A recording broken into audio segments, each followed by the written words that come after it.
No, I decided to read all of the books in the New York Times top 100 books of the 21st century, and today we're going to take a look at Small Things Like These by Claire Keegan.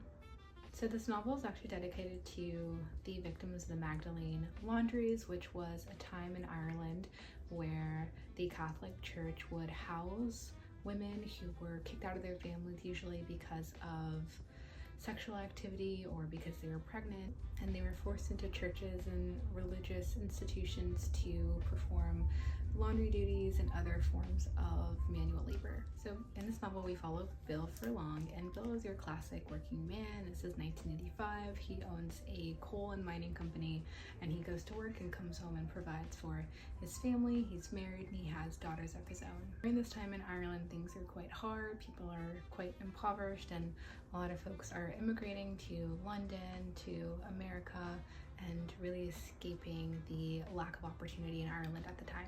In this smaller Irish town, and I would say in Ireland in general, the Catholic Church seems to have a chokehold on society, culture, expectations, and the works. And so in this small town where Bill is, he comes to find out that there is actually a Magdalene laundry operating in full, and he meets a woman, and he is told by everyone else around him to leave it be, don't call attention to yourself, don't rock the boat. And he finds himself asking himself, what's the purpose? If I'm not going to help others, if I'm just going to mind my own business and just operate for me, why am I really here?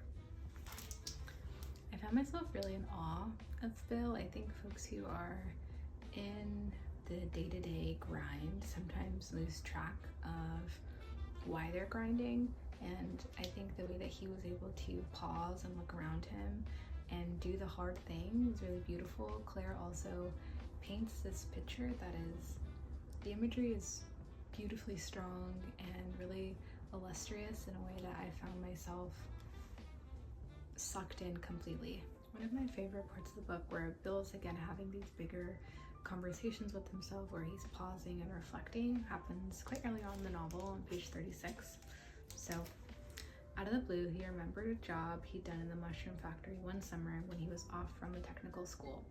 On his first day there, he'd done his best to keep up, but had been slow compared to others in cutting the line.